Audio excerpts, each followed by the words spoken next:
अस्सलाम वालेकुम, मेरा नाम है तासीर और आज हम फिर आपके साथ टी&डी प्रोडक्शन में हाजिर हैं और मेरे साथ हैं अली। तो अली, आज हम बात करेंगे पाकिस्तान इंडिया के नील बाइटिंग इवेंट की। तो बताएं अली, कैसा था मैच, देखा आपने? Super match.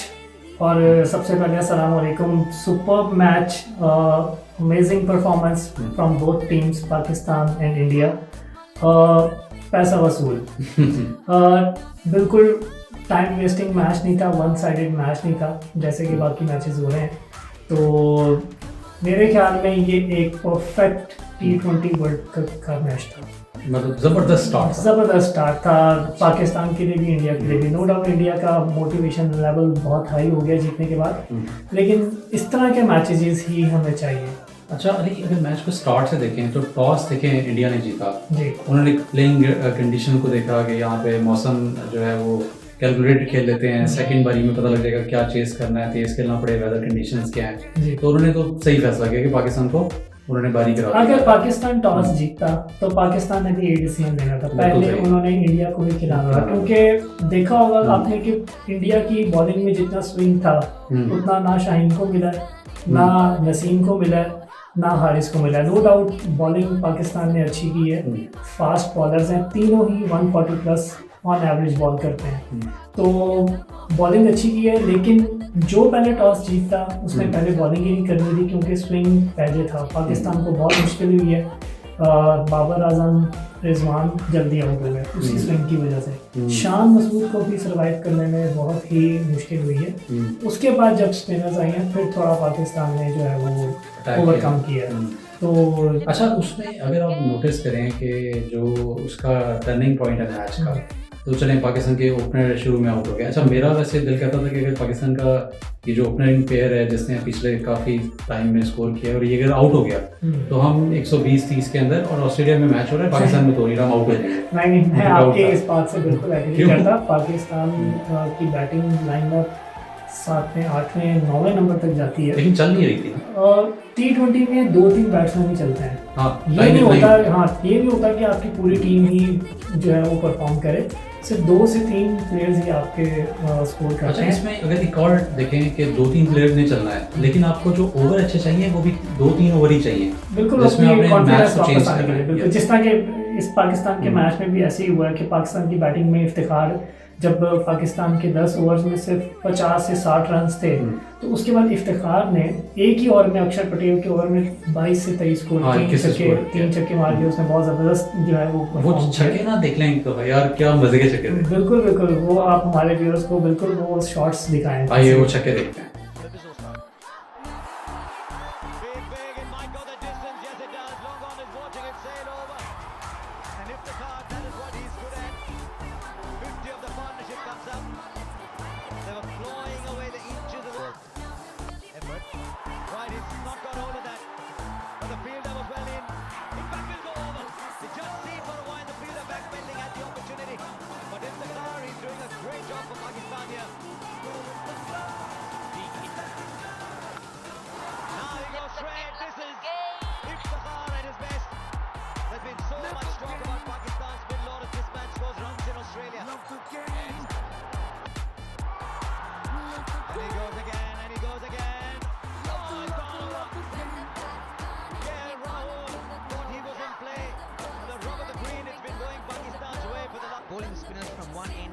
वाह, क्या मजा आ गया तासीर, क्या जबरदस्त छक्के जो सिक्सेस लगाए इफ्तिखार ने। देखिए, मैं आपको एक इंटरेस्टिंग बात बताता हूँ। ये मैच से पहले इफ्तिखार ने ट्वीट किया था कि MCG की ग्राउंड, ऑस्ट्रेलिया की ग्राउंड्स बहुत बड़ी हैं, लेकिन इफ्तिखार ने ये कहा था ट्वीट में कि वहाँ की ग्राउंड्स मेरे लिए कोई मैटर नहीं करती, मैं यहाँ दुनिया के हर ग्राउंड में छक्के मार सकता। तो उसने बिल्कुल प्रूव किया और बहुत ही उसने रिदम में वापस आई पाकिस्तान की बैटिंग। और इस स्कोर पे पहुंचने के लिए इफ्तिखार के ये ओवर बहुत ज़्यादा इम्पोर्टेंट है। तो तासीर, शान ने भी अच्छा उसको साथ दिया है वैसे देखा जाए। शान मसूद ने बिल्कुल उसके साथ पूरी, बल्कि वो तो शुरू से लेके लास्ट तक जो है वो उसने वन मैन आर्मी जो होती है उसने वो परफॉर्मेंस दी है। तो बाकी इफ्तिखार के बाद कॉन्फिडेंस वापस आया, लेकिन फिर 3-4 विकेट्स पाकिस्तान की जो है वो एक साथ ही गिरी। आसिफ अली की फिर नवाज की, तो लेकिन लास्ट पे शाहीन अफरीदी की बैटिंग कैसी लगी आपको? हाँ, शाहीन अफरीदी ने जो लेग का एक छक्का दिया है और जो सीधा खेलते हुए उसने जो चौका लगाया है एक, वो कमाल था। उसके 16 रन बड़े इंपॉर्टेंट थे और हम 159 पे आए, वो भी देखे। Well, that has been hammered over to the next side. It's an 80-meter boundary. It's gone all the way. Where did that come from? That was meaty. Well, he's gone again. Shahin Afridi. This is outstanding stuff. अच्छा तस्वीर, पाकिस्तान की तो batting हमने discuss कर ली। 160 score, एक अच्छा reasonable fighting score, जो कि मुझे लग नहीं रहा था। हाँ हो जाएगा, लेकिन फाइटिंग स्कोर था। लेकिन आपको क्या लगता है कि पाकिस्तान की बॉलिंग में ऐसी क्या जो है वो कमी रह गई कि वो इसको डिफेंड नहीं कर सके? आपको क्या लगता अच्छा, है? जैसे जैसे टूर्नामेंट का प्रोग्रेस हो रहा है, क्योंकि इट्स टू अर्ली, बिकॉज हम सारे लोग तो कमेंट कर लेते हैं क्योंकि आफ्टर मैच हम डिस्कस कर रहे होते हैं चीज़ें, लेकिन अगर हम नोटिस करें तो हमने ऑब्जर्व ये किया कि अगर पाकिस्तान, काफ़ी लोग बात कर रहे हैं कि बाबर को जो है नवाज की बजाय कोई और फास्ट बॉलर का लास्ट ओवर रोक लेना चाहिए था। मैं कहता हूँ अगर उसमें भी आपको स्कोर पड़ सकता था, क्योंकि आपका उनका एक जो पेयर था बैटिंग का, जो हमेशा से हमारे खिलाफ स्कोर करता है, तो हम उसको अगर आउट नहीं कर सके थे तो चांस था कि शायद इंडिया की तरफ मैच डाइवर्ट हो जाए। ऑल्दो पे 3 ओवरों में 50 के करीब रन थे और लास्ट ओवर में 16 स्कोर थे, तो फिर काफ़ी स्कोर है। काफी स्कोर देखिए, मैंने जब ये हमने फर्स्ट वीडियो जब अपनी शेयर की थी तो मैंने ये कहा था कि अब तक जिस टीम ने पहले बैटिंग की है वो जीत रही एडवांटेज है। एडवांटेज है, तो वही देखें हुआ है कि इंडिया तकरीबन ने हम मैच हमारे हाथ में था। बिल्कुल बिल्कुल ऐसे ही। लेकिन यहाँ पे सिचुएशन थोड़ी सी डिफरेंट थी। यहाँ पे पाकिस्तान ने एक टाइम के ऊपर इंडिया को जो है वो रोक लिया था। स्कोर्स बिल्कुल रुक गए थे और बहुत अच्छी बॉलिंग थी और आउट भी हो गए थे 4 से 5। लेकिन उसके बाद जैसे ही कोहली और पांडे आए हैं, उन्होंने बहुत अच्छी बैटिंग की। मैं अप्रिशिएट भी करूँगा अपनी लाइफ की वन ऑफ द, जैसे कोहली ने खुद भी लाइफ की बेस्ट इनिंग खेल गए। उसने कहा कि क्योंकि जो सिचुएशन थी, जो एनवायरनमेंट था, उसके हिसाब से ये बेस्ट इनिंग है मेरी। कोहली ने भी अपना ट्वीट किया। अच्छा, अगर कोहली के भी जो शॉट्स थे वो भी हम देखेंगे, क्योंकि देखें मैच तो हम शौकीन है देखने के। मेरे फिर बेस्ट शॉट्स दिखाए हैं आप पास, हाँ। क्योंकि मेरे जो उसने जो सिक्सेस उसने हारिस रऊफ को जो उसने सेकंड लास्ट ओवर में जो उसने शॉट्स खेली हैं वो आप काइंडली। अच्छा, उसमें 4 छक्के थे, हम इसके चारों छक्के भी देखते हैं और साथ इसने बाउंड्रीज भी लगाई हैं, वो भी कुछ देखते हैं। तो आइए चलते हैं।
It's brilliant, out of the world.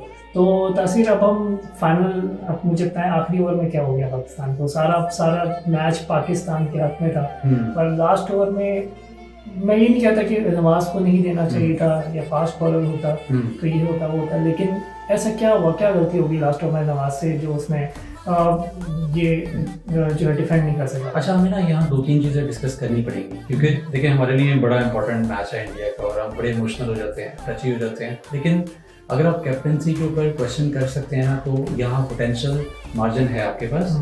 और उसमें ये कि देखें, आपका शाहीन जो है वो काफ़ी अर्से बाद कम बैक कर रहा है, उसको डेफिनेटली उसने थोड़ा सा बेहतर ही किया कि उसने उसको सेकंड लास्ट से लास्ट ओवर नहीं दिया, दैट इज वेरी फाइन। उसने एक ओवर उसका पहले खत्म कराया, ये उसका डिसीजन अच्छा भी था, मैं अप्रिशिएट भी करना। ऑल्दो कि शाहीन को उस ओवर में एक छक्का भी पड़ गया और कोहली ने बड़ा अच्छा शॉट खेला उसके ऊपर। अब यहाँ पे दूसरा पॉइंट है कि लेट्स से अगर आप नवाज के, क्योंकि नवाज के इससे पिछले ओवर में भी उसको स्कोर पड़ा था, तो नवाज का ओवर का वो लोग वेट कर रहे थे कि ये ओवर आएगा और वहाँ पे उन्होंने अपना ऑन कर देना है थ्रॉटल, लेकिन वो ओवर अब बाबर बचा रहा था। तो अब टेक्निकली देखा जाए तो हारिस रऊफ के ओवर में वो विकेट सर्च कर रहे थे, लाइक उन्होंने हारिस को बॉल इसलिए दिया था कि वो कोहली को आउट करे और मैच को मतलब क्लीन कर दे। मेरे ख्याल से 2 सिक्सेस की रीजन भी यही है कि हारिस रऊफ ने कोहली को जो है वो आउट करने की कोशिश की है।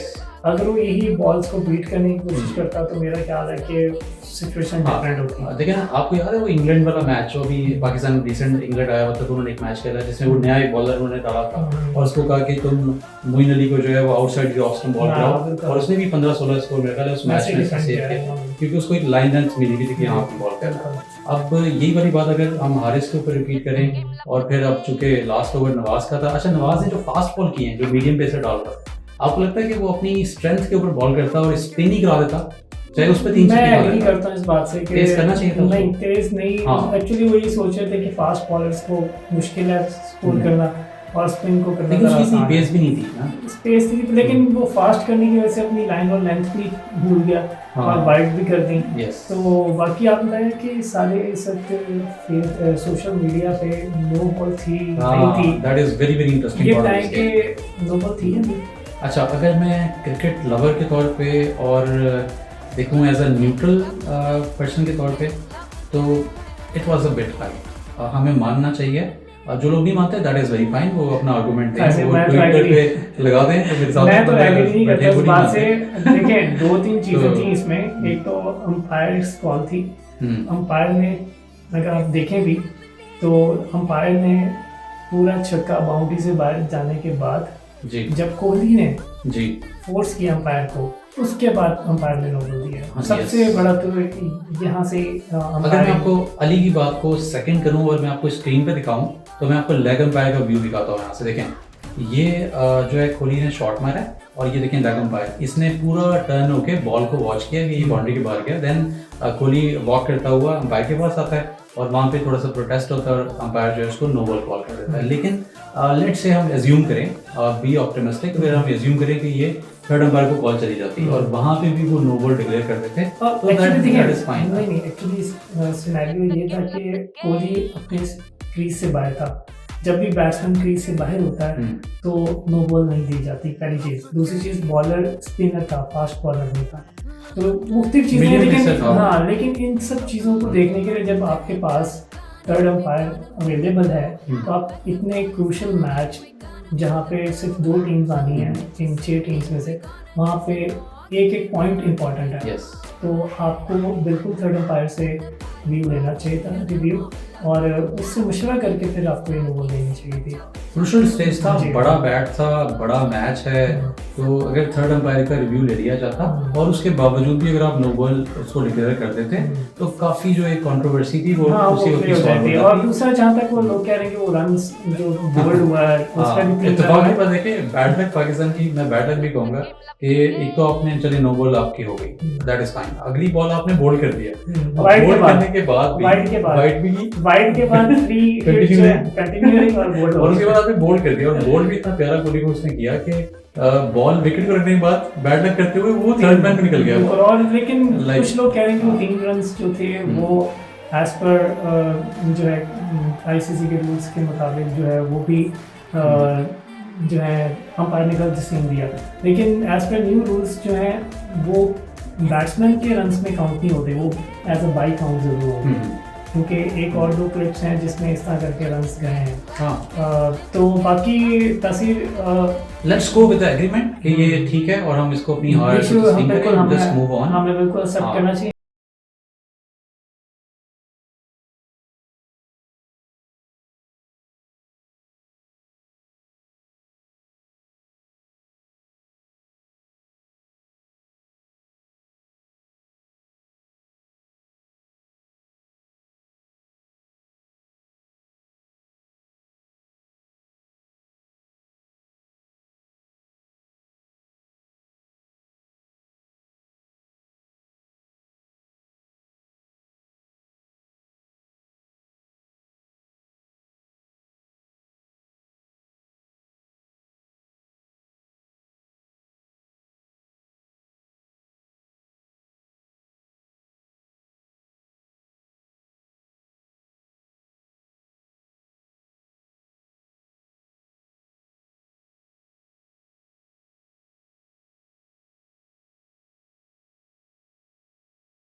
अब इसमें जो लर्निंग पॉइंट है, ऑफ कोर्स हर मैच के बाद जब आप हारते हैं तो कुछ ना कुछ आपका जो डिसीजंस होते हैं वो आपकी फेवर में नहीं होते, तो फिर लोग उसको एज अ कंट्रोवर्सी भी बनाते हैं और फिर प्लस आप भी उसको एडमिट करते हैं और मूव ऑन होते हैं। ज़ाहिर है अगला मैच आपने खेलना है और इससे बेहतर परफॉर्म करना है। अच्छा, मेरे लिए सबसे इम्पॉर्टेंट ये है कि हमें अनफॉर्चुनेटली एक बैटर को रिड्यूस करना पड़ेगा। फॉर एग्जांपल मेरे नज़दीक में अली से, पता नहीं अली मेरे से एग्री करते हैं या नहीं, हमें नंबर 1 या तो हमें आसिफ अली को ड्रॉप करना पड़ेगा अनफॉर्चुनेटली, या फिर हमें हैदर अली को ड्रॉप करना पड़ेगा। और आप एक बॉलिंग ऑलराउंडर या मोहम्मद वसीम को आप ट्राई कर लें, या मोहम्मद वसीम से भी मेरा बेहतर ऑप्शन अगर मैं इन पिचेस को देखूं और जो यहाँ पे बाउंस या राइज होता है, तो मैं मोहम्मद जो हसनैन है, मैं हसनैन को चांस दूंगा कि हसनैन को इन करें जी और एक बैटर को आप आउट करें, क्योंकि आपके पास बॉलर ऑलराउंडर मैं आपकी बात से बिल्कुल एग्री करता हूँ, लेकिन 50% बिल्कुल इंडिया के पास एक एक्स्ट्रा बॉलर था हार्दिक पांडे, उसने बैटिंग भी की बॉलिंग भी की, 6 बॉलर्स थे, एक को मार पड़ी, उन्होंने एक को रोक के पांडे से ओवर करवा दी। पाकिस्तान के पास प्रॉब्लम ये था कि एक्स्ट्रा बॉलर नहीं था फास्ट, जिसकी वजह से पाकिस्तान को जो है ना एक ओवर करवाने में यानी कि एक्स्ट्रा बॉलर लगाने में प्रॉब्लम हुआ। तो बिल्कुल एक एक्स्ट्रा बॉलर, आपको बॉलर फुल टाइम बॉलर नहीं खिलाना चाहिए, ऑलराउंडर खिलाना चाहिए। उसके लिए बेस्ट ऑप्शन जो है हमारे पास इस वक्त मोहम्मद वसीम है। आप मोहम्मद वसीम बैटिंग भी कर सकते हैं। लास्ट मैच जो हुआ एशिया कप में, उसमें भी बहुत अच्छी वसीम ने लास्ट पे आके 6 लगाए हैं। तो Mohammad Wasim is best option available, और उसमें आप हैदर अली को भी ड्रॉप कर सकते हो, आप आसिफ अली को भी ड्रॉप कर सकते हो, लेकिन माय ओपिनियन इज दैट आपको करना पड़ेगा, दोनों नहीं कर सकते। नहीं, एक कर सकते हैं, लेकिन मेरे ख्याल से जो है ना हैदर अली को ड्रॉप करना चाहिए, क्योंकि आसिफ अली के पास एक्सपीरियंस है। लास्ट वर्ल्ड कप का आपने देखा है कि वो हिटिंग कर सकता है। असल में हम उसी तो वर्ल्ड कप और उसी इनिंग का वेट कर रहे हैं और काफ़ी टाइम गुजर गया। इंशाल्लाह बिल्कुल वो अच्छा परफॉर्म करेगा। तो तासीर, बाकी ये कि आप अपने व्यूज़ दें कि वो नो बॉल थी या नहीं थी। आप ये भी व्यूज़ दें कि वो 3 रन्स जो हुए हैं वो वैलिड थे या नहीं थे। और दूसरी पाकिस्तान के हारने की क्या रीज़न थी, और लास्ट पे आपने हमें बताना कि नेक्स्ट पाकिस्तान को इम्प्रूव करने के लिए, आगे मज़ीद अच्छा परफॉर्म करने के लिए किस चीज़ की ज़रूरत है। जी, तो इसी के साथ हम इस वीडियो का इख्तिताम करते हैं और इंशाल्लाह नेक्स्ट एपिसोड में बाकी मैचेस के रिव्यू में हम आपसे दोबारा मिलते हैं। So thank you very much for watching this video, और आपसे रिक्वेस्ट है लाइक और शेयर और सब्सक्राइब वाला जो काम है वो आपने ज़रूर और बेल आइकन पे भी ज़रूर क्लिक हाँ, ये जो कीजिएगा। बेल आइकन ये इस पर ज़रूर कीजिएगा। Thank you so much. Take care, अल्लाह हाफ़िज़।